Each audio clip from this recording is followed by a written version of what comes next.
Muito bem, 8 horas e 44 minutos, já voltamos com o Folha no Ar, ao vivo aqui pela Folha FM, em 98,3, ao vivo no Face, YouTube, Instagram. Você que está chegando agora, você que está nos acompanhando aí desde cedo, bom dia, seja bem-vindo, sempre muito bom e importante, é claro, somos eternamente gratos aí à sua audiência. Hoje no programa, com o oferecimento de Proteus, Unimed Campos, Laboratórios Plínio Bacelar Vacina e o apoio de Green Energia Solar, estamos conversando com o Roberto Dutra, sociólogo e professor da UENF. Roberto, no grupo de WhatsApp deste programa e do blog Opiniões, que é do Aloysio, que você faz parte também, tem lá uma série de perguntas e todas elas para esse bloco agora. Uma delas é do Felipe Quintanilha, que fez aqui uma, como sempre, né, menino descolado, ele fez aqui uma explanação de toda a situação e lança a pergunta. Grande professor Roberto, uma das minhas referências acadêmicas, diz o Felipe Quintanilha. Gostaria de ouvir sua opinião sobre a possibilidade de ocorrência de onda do voto útil, que é o que a gente falava também no bloco anterior, para a eleição presidencial, no sentido especialmente da migração do eleitorado de Ciro e Simone para um dos dois candidatos que estão nos primeiros lugares em todas as pesquisas, como uma forte tendência destes eventuais votos migrarem para o candidato petista. E se isso, na sua opinião, poderia possibilitar um desfecho ainda no primeiro turno? E aí ele segue aqui falando mais, aquela coisa toda, falou do seu artigo também, aquela coisa do voto de classe, né? Você leu a pergunta na íntegra também lá no grupo e eu gostaria que você respondesse então para ele e para os nossos ouvintes. Bem, eu acho que é uma possibilidade real, sim, né, de uma migração no sentido de voto útil, principalmente de Ciro para Lula, né? Eu acho que de Tebet para Bolsonaro eu não vejo, pelo menos eu, me corrijam se vocês, por favor, verem a questão de outro modo, não vejo uma migração de Tebet para Bolsonaro. Eu não vejo migração para Bolsonaro. Acho que Bolsonaro conseguiu votos e cresceu um pouco, mas já bateu no teto, né? E essa possibilidade do Lula conseguir voto útil é uma possibilidade real, né? O aceno para o eleitor de Ciro não tem sido muito bem feito na campanha do Lula, né? Mas o aceno para essa narrativa da conciliação, essa foto que ele tirou com vários ex-candidatos a presidente, né? A presença de Marina Silva na chamou Meirelles, já a presença de Marina Silva, né? Eu acho que reforça essa possibilidade. Então é uma possibilidade real. Eu não acredito que, eu acho que a possibilidade do segundo turno é maior do que se definir no primeiro turno, mas ao contrário até do que eu achava há alguns dias, eu acho que hoje a possibilidade de ganhar no primeiro turno existe e é real, justamente por essa possível migração, né, do voto de Ciro para Lula, né, que tende a ocorrer não agora, né, mas mais aceleradamente talvez no último momento mesmo, na semana que vem. A Globo vai ter um debate dia 29, hein? Está confirmado o debate da Globo. Não sei se o Bolsonaro parece que não vai, não confirmou, Lula também não está, mas vai ter um debate dia 29, está marcado. Vamos ver se os dois principais candidatos vão, né? Ou se vai ser uma festa. Dia 22, perdão, Roberto, dia 22 é o debate, amanhã, o debate da SBT, que Lula já afirmou que não vai. Não vai. E dia 29 é o debate da Globo, que Lula falou que vai, Bolsonaro ainda não confirmou, mas geralmente quem está em segundo lugar não tem outra escolha a não ser ir. E até porque, vamos e venhamos, vamos falar a verdade aqui. Bolsonaro, até o momento que trocou os pés pelas mãos, como faz sempre, quase sempre, e atacar a jornalista Vera Magalhães numa pergunta dirigida a Ciro, que só cabia ele comentar, sobre uma coisa que a gente está vendo aqui em Campos, que é como a campanha contra a vacina está se refletindo contra outras doenças. Basta ver aqui em Campos, 50% das crianças de Campos não estão vacinadas contra a poliomielite.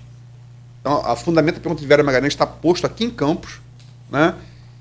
Mas até aquele momento que Bolsonaro atacou Vera Magalhães, de maneira misógina, enfim, reprovável, ele estava melhor que o Lula no debate.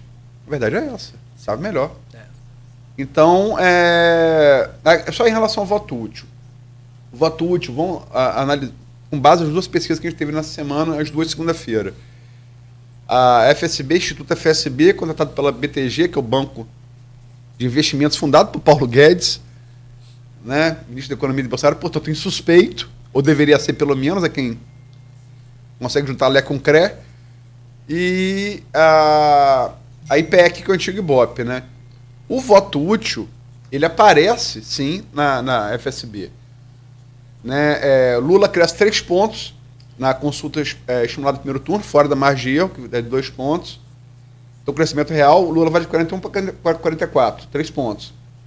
Ciro cai 2 pontos, de 9 a 7, e Tebet cai 2 pontos, de 7 a 5. Então, está muito claro aqui que houve, sim, o voto útil. Porém, a IPEC, comparado com a IPEC da semana passada, né, isso não aparece. Lula cresce 1 ponto, aí uma oscilação dentro da margem de erro. Ciro mantém os 7% que tinha de intenção de voto que tinha na semana anterior, e Tebet sobe de 4 para 5. Então, ou seja, o movimento que parece ser muito claro numa pesquisa, no mesmo dia não parece claro na outra. O que você acha?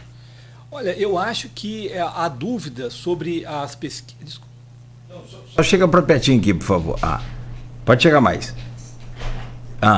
Obrigado, Roberto. Eu acho que as dúvidas sobre essas pesquisas, elas não vêm só, né, como costumeiramente do eleitor negacionista. Os próprios estatísticos alertam sobre a defasagem da base censitária, né? Não tivemos censo em 2020, aí tem a PNAD, mas a PNAD é feita com base no censo.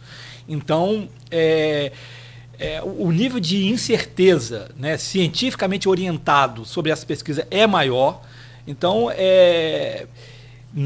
eu fico com a incerteza. Eu acho que o voto útil pode estar acontecendo agora, mas uma migração útil, melhor dizendo, que o voto a gente não tem nenhum ainda na urna, né? Ela pode estar acontecendo agora, mas eu acho de um modo muito, muito pequeno. Eu acho que é uma tendência da última semana. Né? Na última eleição, houve um voto útil em Ciro, na última semana. Ciro cresceu bastante na última semana. Né? Eu acho que pode ser que esteja acontecendo, mas a minha percepção é de que não está acontecendo ainda em massa. Não há um movimento claro ainda. Há uma sinalização que pode se confirmar na semana que vem.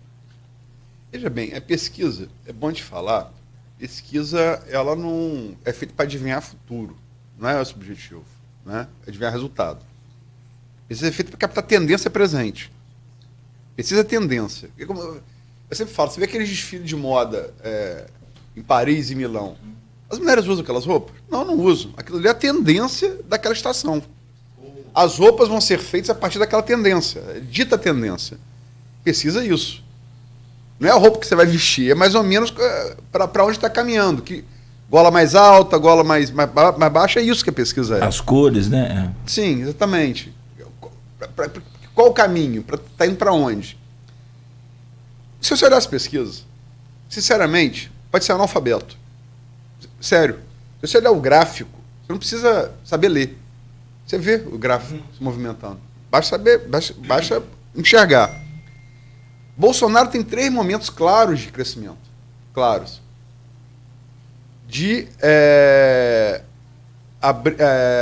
Abril, maio, porque abriu teto partidário. Moro sai, tem que vir a senador.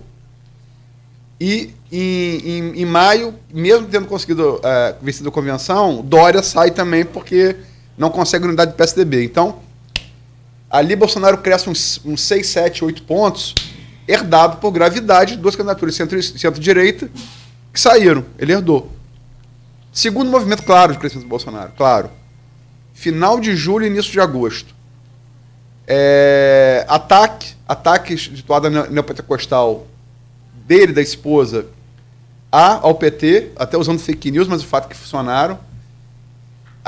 Os evangélicos, todas as pesquisas vinham ali pau a pau, Lula e Bolsonaro. A partir dali, Bolsonaro abre e voto da classe média baixa, com renda familiar mensal de 2 a 5 salários mínimos, mais de 2 até 5.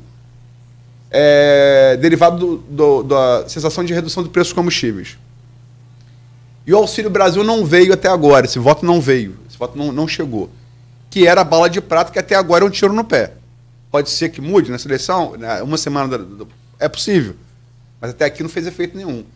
E o terceiro movimento de crescimento do Bolsonaro foi 7 de setembro. Superexposição do 7 de setembro. Levou muita gente para a rua, precisa admitir que hoje a extrema-direita mobiliza muito mais gente na rua do que a esquerda. Isso é fato, é verdade. Embora isso não queira dizer nada em relação a voto na urna, basta lembrar um exemplo recente vizinho do Chile, onde desde 2019 o povo vai para as ruas, lota as ruas do Chile inteiro por nova Constituição. Botar a nova Constituição, perdeu quase 70%. Então, povo na rua não quer dizer voto na urna. Vou usar o exemplo vizinho e recente do Chile. Né?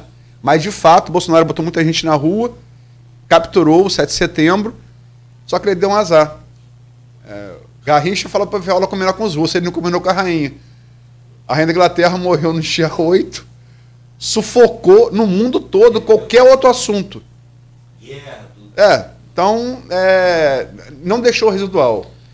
E o que as pesquisas indicam agora, desculpa pela digressão longa, Roberto, mas é para dar um panorama das pesquisas, é que Lula parece retomar, o que a gente falou, onda não existe onda, mas parece ser uma marolinha de retomada de Lula nessa semana. Isso é o que parece ser. Né? Como é que você analisa essas curvas, retroagir aí até abril? Como é que você analisa isso? Você concorda, discorda, por quê? Concordo com tudo, Luiz. Concordo com tudo, né? E eu acho que olhando o momento a partir dessas tendências todas, é aquilo que, né, muitos já chamaram, inclusive você, de um concurso de rejeitados. Né? É uma disputa truncada, onde os avanços, o Bolsonaro avançou mais, mas saiu numa desvantagem grande, o Lula administrou, né, recebeu golpes e soube segurar bem, se defender bem, e recuperou um certo protagonismo de marola, como você disse, não é onda, não há onda nessa eleição, nem Bolsonaro, nem Lula, é uma eleição do ponto de vista da politização, né, e do encantamento do eleitor, é uma eleição morna, ela só é uma eleição quente do ponto de vista da violência política, e o principal, né, que eu acho que explica, de certo modo, os limites do avanço do Bolsonaro, tem a ver com os limites do tipo de recurso de poder que ele usa. Né? Eu defini modestamente o bolsonarismo em textos de 2020, tanto aqui no blog da Folha, quanto em textos científicos, quanto um movimento político de guerra cultural. O bolsonarismo tem várias outras características, mas a característica principal dele, constante, desde que se colocou na disputa antes de 2018 até agora, é ter nesse ataque moralista ao PT a sua principal e quase que única forma de conseguir poder e voto. Né? Acontece que o contexto mudou, como modestamente eu previa lá em 2020, a constelação social e política fez com que o tema redistributivo, a questão da pobreza, da miséria, dos combustíveis, da fome, ganhasse novamente o protagonismo e se tornasse novamente o centro da disputa. E a guerra cultural, consequentemente, que é a principal arma do Bolsonaro, não tem a força que teve. Então, além dessa tendência que você descreve muito bem, detalhadamente, está correta, eu acrescento que Bolsonaro não inova, Bolsonaro se tornou previsível. Né? E claro que Lula também é previsível demais, mas Lula está na frente. Então não há bala de prata. Não há mais kit gay, não há mais como dizer que Lula vai fechar igreja. Lula conseguiu neutralizar o poder da guerra cultural de Bolsonaro. Então, ao lado da tendência, eu acho que qualitativamente o sistema de jogo de Lula, de retranca, quem já está na frente, para usar a metáfora do futebol de novo, se mostrou muito bom. Conseguiu neutralizar os corredores, o único corredor que Bolsonaro tem, que é a guerra cultural, e aí eu não acredito que Bolsonaro tenha bala de prata mais, né? O funeral da rainha, por exemplo, que seria uma chance, supostamente, falávamos semana passada no privado sobre isso, foi novamente um desastre para ele, né? O que estou vendo aqui os comentários aqui. Tem o Davidson Silva, os comentários aqui falando que a gente não é sério e tal. É a sua opinião, Davidson, tem que ser respeitada, né? Mas para nós, usando aí o exemplo lá de Londres, como diria Gabeira, eu vivi menos que Gabeira, mas eu vivi para ver brasileiro dizendo para repórter da BBC, que é uma TV estatal, aliás era rádio antes de ser televisão, Churchill usava a BBC no discurso contra Hitler na Segunda Guerra Mundial. Eu vivi para ver a BBC, brasileiro dizendo que a BBC aqui não é o seu lugar, em Londres. Quem é capaz de acreditar num negócio desse e de fazer isso, não há maneira de você discutir racionalmente, né? É como o cara está dizendo que essa cadeira aqui é um Volkswagen. Não tem parâmetro. É o mesmo que falar o que Pelé está fazendo no Maracanã. O Zico. O Zico no Maracanã, Pelé. Isso. O Bolsonaro conseguiu ofender uma monarquia, né? Ele conseguiu desagradar, né, uma das... Mas esse é o previsível. É o que você falou. É previsível ele fazer isso, não é nenhuma novidade. Ele mantém ali a bolha. Não está, aliás, nenhum dos dois conseguiu furar essa bolha, né? Só que a bolha do Lula é bem maior, né? O Lula furou, de certo modo, eu acho que o Lula furou. O Lula conseguiu penetração. O Aloysio mencionava, né, que o Lula conseguiu ampliar a votação dele entre os mais jovens, entre os mais ricos, né? Então o Lula furou, né? Ele não conseguiu, né, construir um consenso ainda suficiente para ganhar no primeiro turno até agora, mas ele saiu da bolha. Eu vou dar alguns números aqui, até porque eu fiz isso ponto final de hoje. Onde Lula mais cresceu, o crescimento dele foi na margem de erro na IPEC e fora da margem de erro, crescimento real na FSB, né? Onde ele mais cresceu na IPEC? Comparando com a IPEC da semana anterior, né? 7 dias. Ele cresceu mais 6 pontos, de 46% a 52% das intenções de votos, entre os jovens de 16 e 24 anos. 4 pontos, de 45% a 49%, entre o eleitor de 35 a 44 anos. 4 pontos, de 43% a 47%, no eleitor com renda familiar acima de 5 salários mínimos, classe média alta, classe alta. E 4 pontos no eleitor sem religião, de 48 a 52. Isso foi na IPEC. O crescimento maior dele foi na FSB, né? Foi 3 pontos fora da margem de erro, crescimento real. E também, por ser maior, ele está mais espraiado. Pela FSB, Lula cresceu 15 pontos, de 38% a 53% nos jovens de 16 a 24 anos. 4 pontos, 45% a 49% nas mulheres. 6 pontos, 26% a 32% nos evangélicos.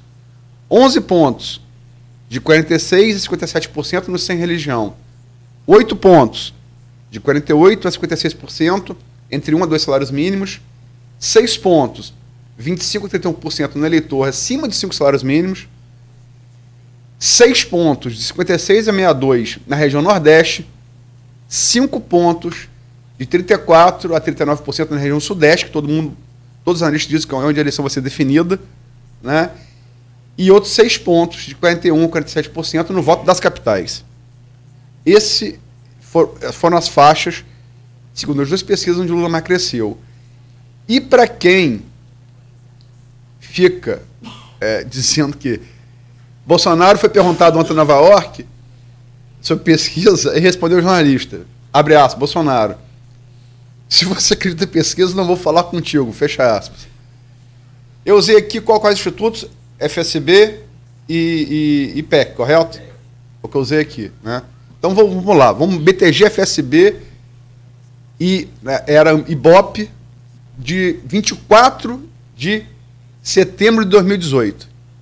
O que eles davam, esses dois institutos? Né? Vamos voltar no mesmo período, eleição presidencial. Pois bem, BTG e FSB dava Bolsonaro na liderança isolada da corrida, com 33 contra 23 pontos de Haddad. 33% de intenção de voto contra 23. 10 pontos de diferença. No mesmo dia, o Ibope, atual IPEC, deu o futuro presidente da República com 28 pontos contra 22 de Haddad. Líder isolado também. Isso em 2018. 2018, 24 de setembro de 2018. Resultados confirmados pela urna. Datafolha, bom lembrar, desde setembro de 2017 já dizia que sem Lula, Bolsonaro era favorito. Então é mentira que os institutos de pesquisa não acertaram. Acertaram sim. Exatamente. Acertaram sim primeiro e segundo turno de 2018. Né? E só para fechar, passar a bola para o Roberto, que é quem tem que aparecer aqui, não eu. Eu acompanho a eleição desde 89. É uma coisa que quase sempre acontece. Vou tirar aí 2018 com o Witzel, realmente foi uma exceção. Quem questiona a pesquisa, quase sempre é que depois vai chorar com a urna. Foi assim com os petistas de 2018 e tudo indica que pode ser assim com os bolsonaristas de 2022. Sem dúvida alguma, questionar as pesquisas é parte da estratégia de questionar a democracia, né?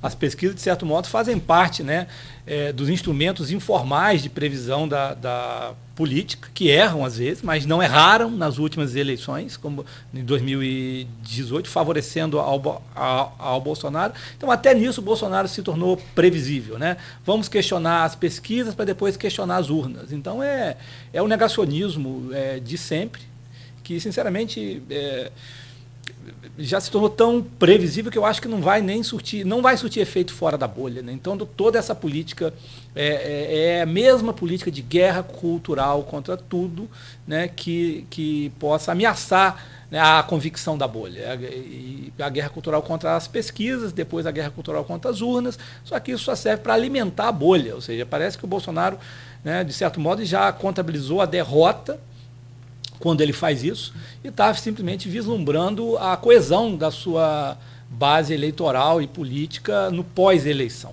né? É postura de derrotado mesmo. E eu tive duas impressões, só para... Porque, logicamente, que você não pode... Sua impressão pessoal é a bolha. Você não pode se levar por ela, porque a pesquisa é feita justamente... Como a pessoa diz, vou fazer uma enquete. Pô, enquete não tem critério estatístico.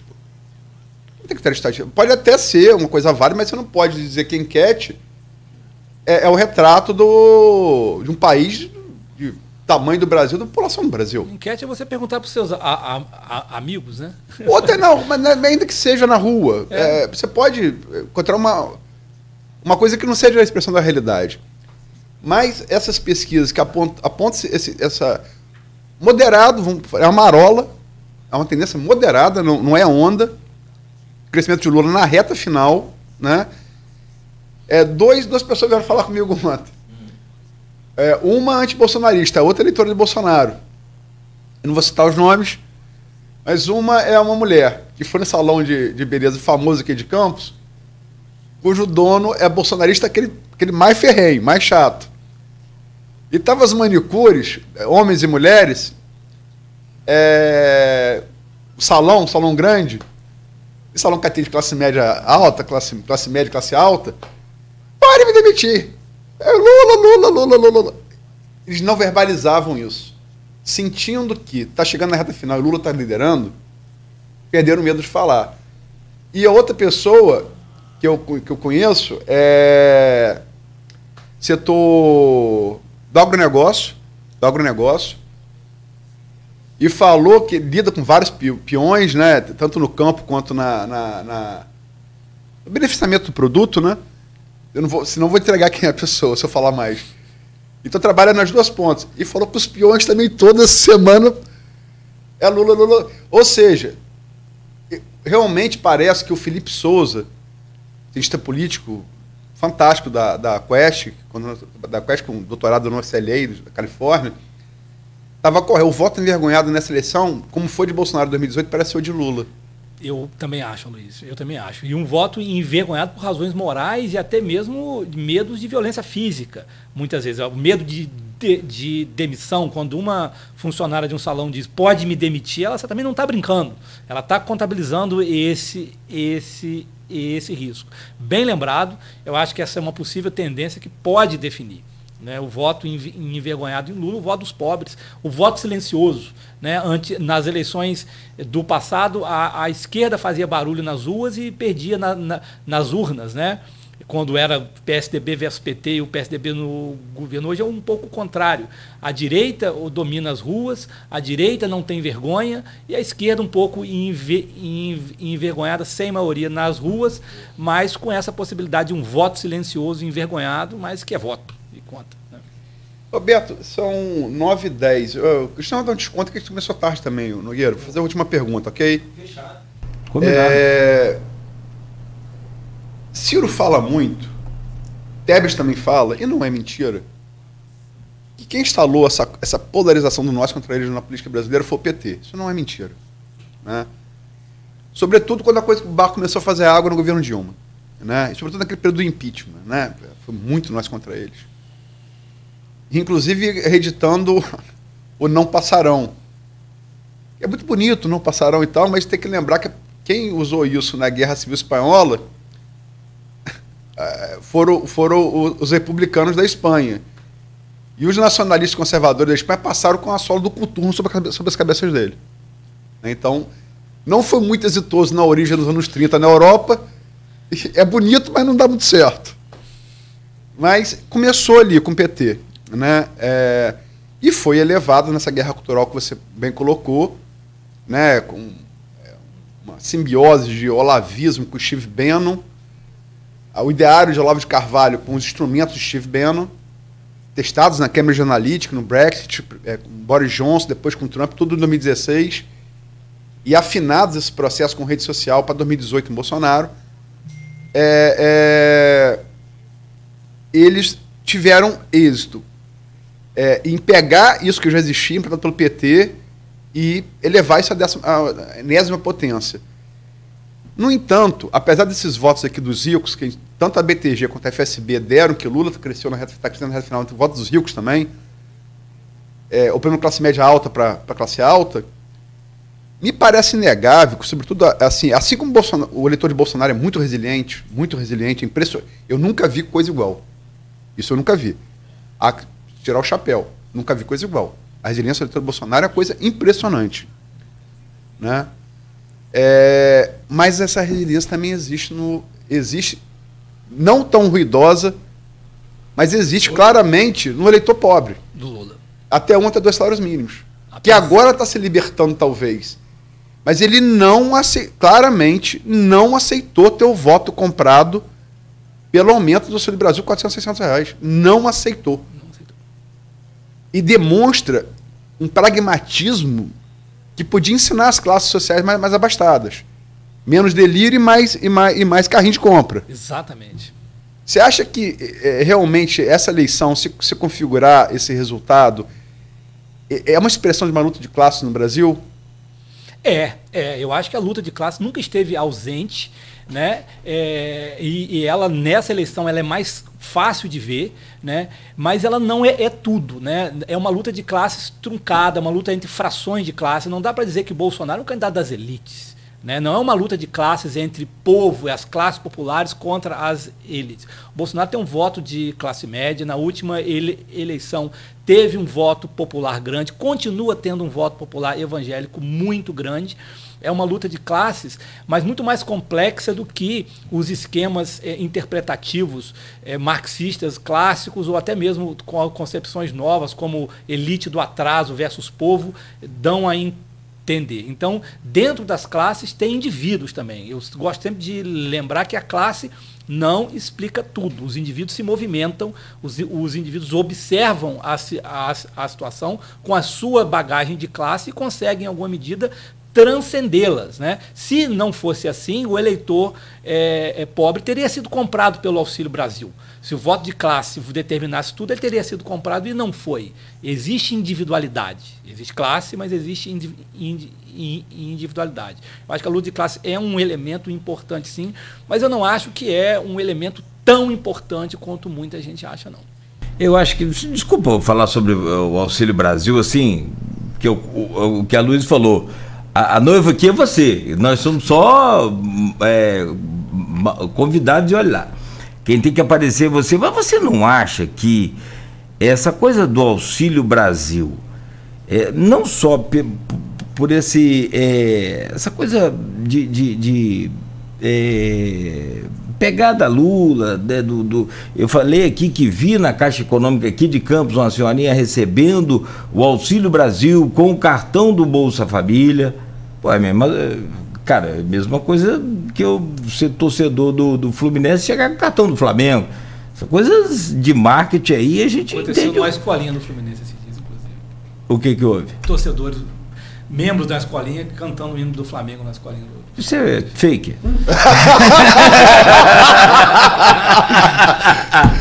Desculpa, Roberto, eu não vi, eu tô brincando, tô brincando com você.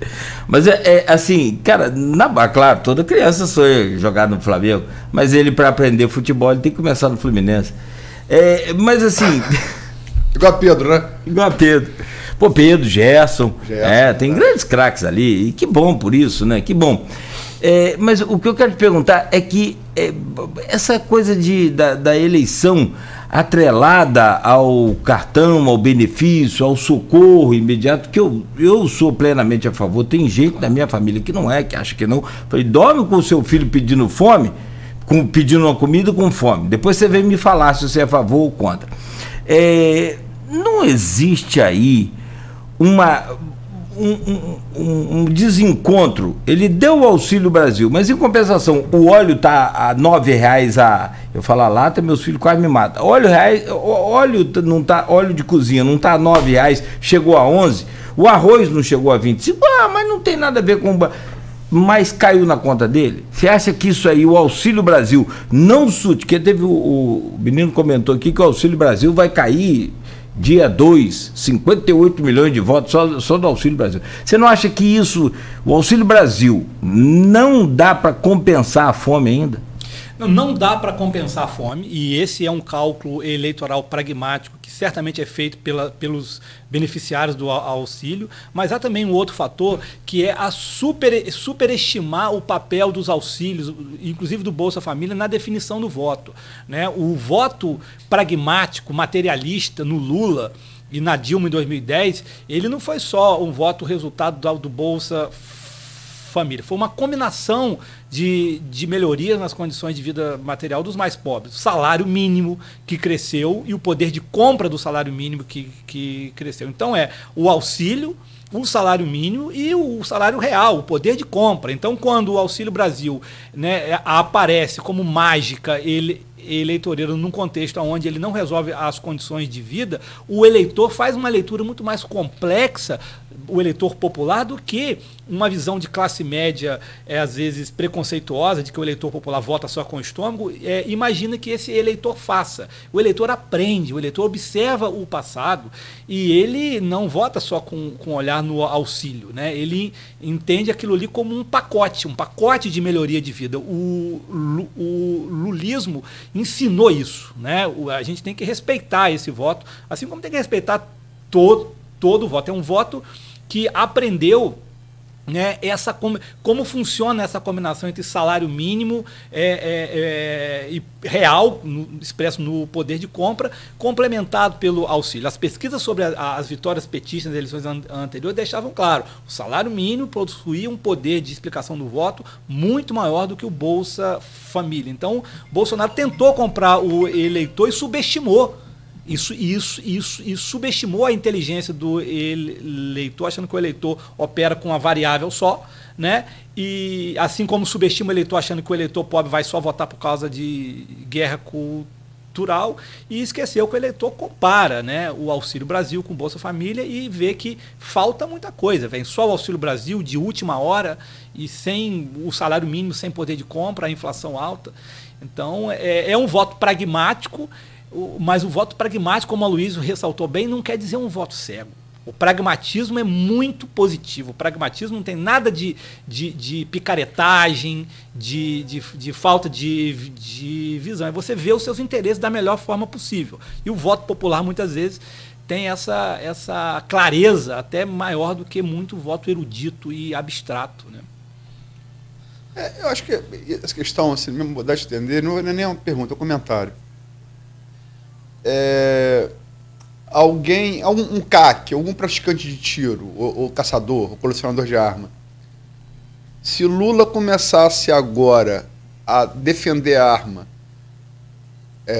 vai ampliar, alguém acreditaria no discurso de Lula sobre Bolsonaro? Perfeita comparação. Por que o inverso tem que acontecer? Por que alguém que chamava aos auxílios de esmola, de repente recorreu a eles, porque teve uma boa resposta com o auxílio... O que houve? Tudo tem base pragmática, às vezes as conclusões são erradas. O melhor momento para a aprovação de Bolsonaro foi em agosto de 2020. Todas as pesquisas mostram isso. Ele teve maior aprovação desde que assumiu em 1º de janeiro de 2019. Quando entra a segunda parcela do auxílio emergencial. Né? Ali foi o melhor momento do Bolsonaro. Ele achou que ia reproduzir isso. Né? Mas agora, Lula, goste ou não, com todas as críticas que Lula mereça, cara crachado, é defesa da pauta social, tá ligado a Lula. Como se Lula fosse agora na reta final do primeiro turno. Vou liberar a arma. Alguém acreditar em Lula? Pois o Bolsonaro achou que fosse simples roubar essa pauta do Lula. Não é simples. Tem um exemplo aqui no estado do Rio. O Ciro tentou também roubar, mas é difícil. O Lula tem esse capital com os pobres, que não é uma coisa... assim, de ocasião, não. Ué, o exemplo aí do estado do Rio, Freixo, que mudou o discurso sobre a legalização das drogas? Não surtiu efeito. Não só, até posso arriscar aqui que ele tenha perdido voto naquele eleitorado que ele tinha sobre a questão de drogas. É como você começasse a falar bem do Flamengo. O cara não vai acreditar. Tem alguma coisa errada aí. Né? Então. Aloysio, 9h21, Roberto, 9h21. Estamos, né, já nos acréscimos finais. Eu quero aqui. Tem mais alguma observação, algum detalhe? Hoje é quarta, né? Quarta. Tem mais pesquisa essa semana. Hoje tem para mim a pesquisa que mais tem me orientado. Datafolha. Não. Datafolha. Eu respeito muito Datafolha, mas não. Datafolha pesquisa, é quinta. Quinta ou sexta. Quinta ou sexta. Depende. É a Quest. É a que mais tem me orientado. Porque a Quest, assim, sinceramente, em termos de quem está analisando as pesquisas todas, acho que a única chance de Bolsonaro está em uma pesquisa só, que é a Quest, que é a que eu mais tenho considerado, ressalvado o quê? Por que eu considero mais a Quest? Porque ela faz presencial, que é a metodologia mais confiável, como faz a IPEC Datafolha. É um instituto novo, de um rapaz novo, que tem uma carreira acadêmica brilhante, né? Que é o Felipe Souza. Fez bem a transição pro mercado, né? Tá querendo fazer nome. O nome que a Datafolha já tem, e que o IPEC, herdado do Ibope, tem também. E a IPEC, assim, ela dá a melhor média. Se você pegar o agregador do Estadão, é quase a IPEC. Logicamente que isso pode estar errado. E a urna confirmar, por exemplo, mais a tendência da Datafolha. Ou mais da FSB. A palavra final que você tem que se dobrar ela é a urna. Aí você faz o contraste.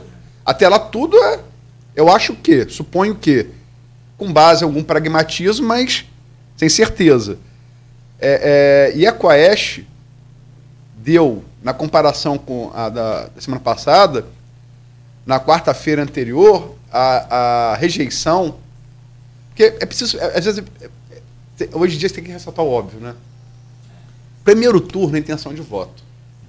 Os dois mais votados vão para o segundo turno. O segundo turno é a rejeição.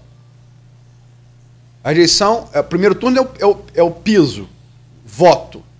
O segundo é quem não vota, é o teto. Até onde você pode crescer. Isso é ciência exata, isso não é abstrato. Isso é concreto. Né? Isso acontece sempre. Então, a reeleição de Bolsonaro, em quase todos os institutos, ela é 10 pontos acima de Lula. Algumas, como o IPEC e Datafolha, chega a 15 pontos. O que projeta um segundo turno aparentemente tranquilo. Porque quem está atrás na intenção de voto e com mais rejeição... Não tem margem, né? No entanto, esse é aritmético. A Quest de quarta-feira deu a rejeição só 5 pontos de diferença. É 1 ponto acima da margem de erro. É 1 ponto acima do... Então, se a Quest hoje der uma rejeição igual ou próxima, para mim, na minha modéstia, entender, o segundo turno está aberto. Está aberto, não há certeza. Se a Quest hoje registrar essa marola de Lula na reta final, isso aumentar, realmente vai parecer que... O jacaré está abrindo a boca, né? E é muito pouco tempo para você reverter isso. E tem que contar que a campanha de Bolsonaro reagiu ontem, segundo fontes, o Renato Zanelli falando, até muito mal com as pesquisas, até falaram que tem que fechar instituto. Né? Muito mal. Pessoal do Centrão, ali é Ciro Nogueira. O cara ali é Ciro Nogueira. Uma ressalva que faço, é um cara que saca tudo de política, tá? O cara é fera. Jogo jogado. Se a diferença do primeiro turno for algo como 10 pontos, joga a toalha. Nunca aconteceu. Não pula no dia 3, não. Pula no dia 2. Centrão pula no colo de Lula na noite do dia 2. Na manhã do dia 3, não. Se for 5 pontos para baixo, tem jogo. Mas se for 10 pontos, é tipo admitir. Joguei a toalha. E Bolsonaro na guerra cultural, o que ele pode fazer, se isso acontecer? Com 5 pontos aí ele vai turbinar essa guerra cultural ao máximo, tentando reverter. Né? Mas com 10 não dá para reverter com guerra cultural. Nem com nada. Né? Possível, muito improvável. E pouco tempo também. Mesmo que ele faça essa guerra cultural que você está falando, mas muito... São 28 dias, né? Em tese. Aí que tá, por isso que eu falo da Quest. Se essa diferença da rejeição tiver em 5 pontos, é possível. Possível, em 28 dias. Aí sim. Aí a escada está menor, já está no último patamarzinho ali, faltando alguns degraus. Um tempo de campanha do segundo turno quase, enfim, muito grande em comparação ao tempo reduzido do primeiro. Aí só para finalizar, é inegável que assim, você tem uma candidatura de extrema-direita e candidatura de esquerda sindical. Não é extrema-esquerda. Nunca foi comunista. Né? Lula nunca foi comunista. E nem se apresenta hoje como uma candidatura de esquerda. É importante ressaltar isso. Lula usa a diferença civilização versus barbárie. Lula é um candidato de centro, eu diria hoje. E ele mesmo talvez se defina assim. Esse movimento do Henrique Meirelles, ali é todo mundo da turma, né? Mesmo os dissidentes, que são Marina e Cristóvão Buarque, todo mundo da mesma origem. Henrique Meirelles, as pessoas ficam assim, banqueiro e tal, papá. Lógico, banqueiro é J oficializado, né? Mas enfim, são fundamentais para a nossa vida real. Henrique Meirelles, é bom que se diga, Nogueira, Roberto, ouvinte, é o primeiro não estadunidense a assumir a presidência nos Estados Unidos das suas 3 principais bancos, é o Banco de Boston. Ele veio credenciado, é o primeiro não estadunidense, falo brasileiro não estadunidense, na história dos Estados Unidos. Vamos combinar? Isso não é pouca coisa. Não é. Então, é um homem respeitadíssimo no mercado financeiro. E ele ontem, ele deu uma em bolos assim, meio velada, né? Vou ficar de papagaiada. O Lula eu sei porque tive no governo dele. A Henrique Meirelles acreditado o sucesso econômico do governo Lula, nos 2 primeiros governos, com o presidente do Banco Central, numa dupla muito afinada com hoje desafeto, porque é federação premiada, que é o Palocci. E o fato é que, como o Roberto está falando da guerra cultural, Bolsonaro procura forçar mais o discurso, polarizar mais o discurso, Lula acena para o centro. O Henrique Meirelles, Lula acena para o centro. Sim, Percebe? sim. E a Bolsa subiu e o dólar caiu. Vamos combinar? Investidor da Bolsa e doleiro não Joga pra errar, não joga para errar. Não opera com guerra cultural. Né? Não, e nem joga para errar. Não joga pra errar. Ele joga na possibilidade de menor risco. O risco que ele corre é sempre o menor possível. Quase que nenhum de preferência, né? Bom, gente, são 9h29. Deixa o Roberto só comentar aí. Por favor, Roberto. Sobre essa análise aí. De fato, eu vou encerrar a minha fala trazendo algo que eu disse, inclusive, lá no grupo, né? A aposta de Lula, que talvez, eu acho que provavelmente vai sair bem sucedida, é a de se perfilar, de se colocar como um candidato da civilização contra a barbárie. Quem usa a diferença de direita e esquerda nessa eleição é o Bolsonaro. Nos termos da guerra cultural, tentando descrever Lula como um homem de esquerda, mas de esquerda significaria o quê? Né? Fechar a igreja. Basicamente, hoje, o tema de Bolsonaro é a liberdade. O conceito mais importante da campanha de Bolsonaro é o conceito de liberdade. E o conceito mais importante da campanha de Lula é o conceito de civilização. Então, esse aceno de Lula ao centro, né, ele é totalmente coerente com a linha política, que eu considero uma linha política despolitizada, né? Uma linha política, tem muitas críticas a ela do ponto de vista das consequências que ela vai ter para depois, porque uma civilização é uma coisa muito abstrata, mas do ponto de vista eleitoral ela tá dando certo, porque o Bolsonaro se fecha na bolha, ou tenta esticar a bolha, enquanto o Lula vai devagarzinho, sem onda, com marola, furando bolhas, né? Você falou de Henrique Meirelles, né? Mas embora não tenha a presença do ponto de vista eleitoral que já teve, Marina é um player importante que adensou, digamos assim, a uma certa autoridade moral e programática até na campanha de Lula, do modo como ela se reconciliou com ele. Então, nesses acenos, né, aos poucos ao centro, o Lula vai furando a bolha, eu acho que criando realmente uma situação muito difícil de ser revertida para o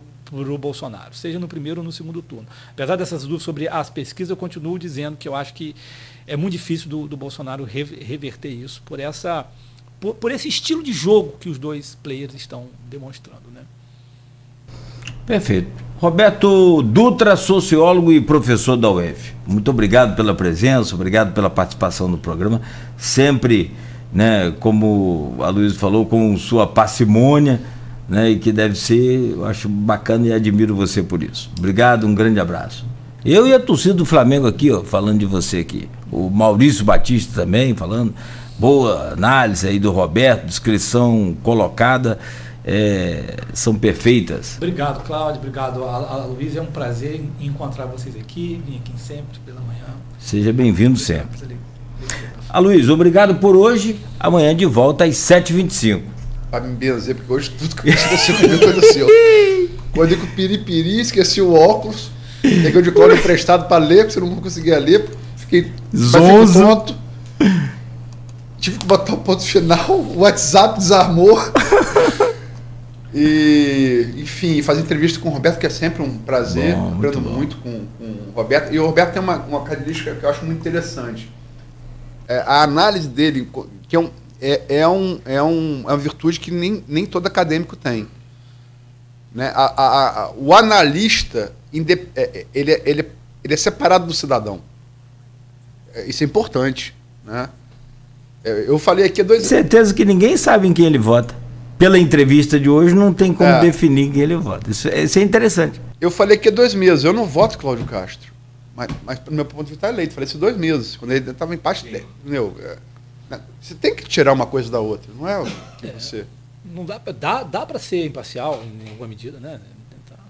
Imparcial 100%. 100% não. Impossível. Eu seria isento, talvez. Isento.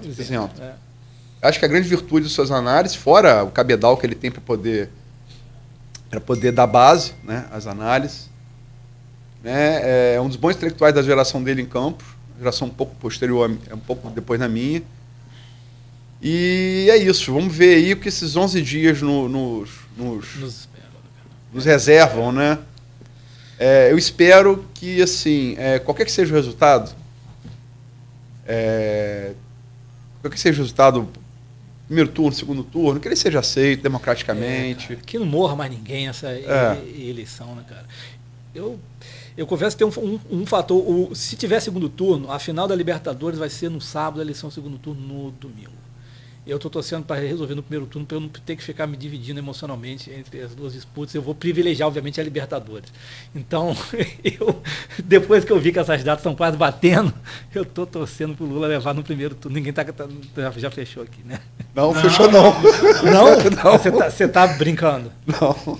Tá no ar aí, ó. Tá no ar. Não. Então, enfim, já que tá no ar, como diz, lembrando o recupero, né? Da gente tem que, já que tá no ar, recupero lá em 94. O bom a gente mostra, o ruim a gente esconde. Eu sou eleitor de Ciro, mas pela final da Libertadores, pela pacificação, eu acho que vai ser o melhor. Que meus correligionários ciristas me entendam. Tá eu certo, vou declarar então. voto publicamente no domingo no blog. Voto Domingo agora? Agora. Anterior à eleição. Anterior. De presidente e deputado estadual. O que não interfere em nada na minha... Sim. É o cidadão com direito a voto. Eu, Cristiano, acho que é o justo fazer...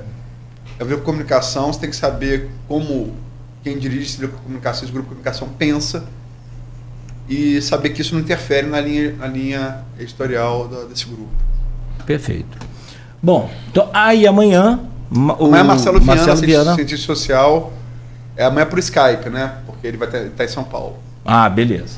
E na sexta-feira, 2 experts em pesquisa. Murilo Diegues foi diretor do Pro4, que fez um belo trabalho em 2016, antecipando aquela vitória de Rafael. Né? Exatamente.